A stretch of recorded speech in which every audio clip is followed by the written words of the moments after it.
Hello everyone, ನಾನಿವತ್ತು ಪೂರ್ಣ ಫಲ ಮಡ್ಲಕ್ಕಿನ ಹೇಗೆ ತಗೋಬಹುದು ಅಂತ ತೋರಿಸ್ತಾ ಇದ್ದೀನಿ. ಒಂದು ದೊಡ್ಡ ಪ್ಲೇಟ್ ತಗೊಂಡು 5 ಕಪ್ಪು ಇಲ್ಲಾಂದ್ರೆ 9 ಕಪ್ಪು ಅಕ್ಕಿ ಹಾಕೋಬೇಕಾಗುತ್ತೆ. ಜೊತೆಗೆ ಒಂದು 5 ವಿಲಿಯದೆಲೆ ಹಾಗೆ ಒಂದು 5 ಬಟ್ಲಕ್ಕೆ ಇಡಬೇಕಾಗುತ್ತೆ. ನೀವು 5 ವಿಲಿಯದೆಲೆಗಿಂತ ಜಾಸ್ತಿ ಇಟ್ಟರು ಶ್ರೇಷ್ಠ ಅಂತ ಹೇಳ್ತಾರೆ. ನಾನೀಗ 5 ವಿಲಿಯದೆಲೆ ಹಾಗೆ ಒಂದು 5 ಬಟ್ಲಕ್ಕೆ ಇಟ್ಟಾಗೆ 5 ಇಡಬೇಕಾಗುತ್ತೆ. ಅರ್ಧ ಕೊಬ್ಬರಿ ಹಚ್ಚು, ಫುಲ್ ಆದ್ರೂ ಕೊಬ್ಬರಿ ಹಚ್ಚಿಡ್ಬೋದು. ಹಾಗೆ ಒಂದು ಬೆಲ್ಲದ ಹಚ್ಚಿಡಬೇಕಾಗುತ್ತೆ. ಹಾಗೆ ಒಂದು ಚಿಕ್ಕ ಬಾಳೆಹಣ್ಣು ಇಟ್ಕೊಳ್ಳೋಣ. 5 ತರ ಹಣ್ಣುಗಳು ಇಟ್ಕೊಬಹುದು ಅಥವಾ 5 ಹಣ್ಣುಗಳಾದ್ರೂ ಇಟ್ಕೊಬಹುದು. ಅದು ಕೆಂಪುದೆ ತಗೊಳ್ಳಿ, ತುಂಬಾ ಒಳ್ಳೆಯದಾಗುತ್ತೆ. ನೀವು ಅರ್ಶಿನ ಕುಂಕುಮ ಕೂಡ ಹಾಕೋಬಹುದು. ಹಾಗೆ ಸ್ವಲ್ಪ ಇನ್ಕ್ಲೂಡ್ ಮಾಡಿಲ್ಲ, ತಟ್ಟೆಲಿ ಕೊಡ್ತೀವಲ್ಲ, ಸೊ ಅದಕ್ಕೆ ಕಡಲೆ ಹಾಕೋತಿದ್ದೀನಿ. ಅಲಂಕಾರ ಪ್ರಿಯ ಆಗಿರೋದ್ರಿಂದ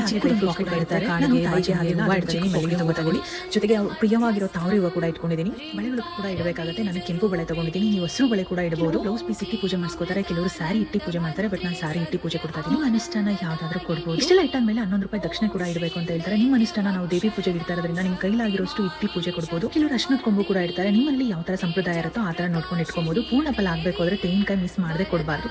ತೆಂಗಿನಕಾಯಿ ಇಟ್ಟರೆ ಮಾತ್ರ ಇದು ಪೂರ್ಣ ಫಲ ಆಗೋದು.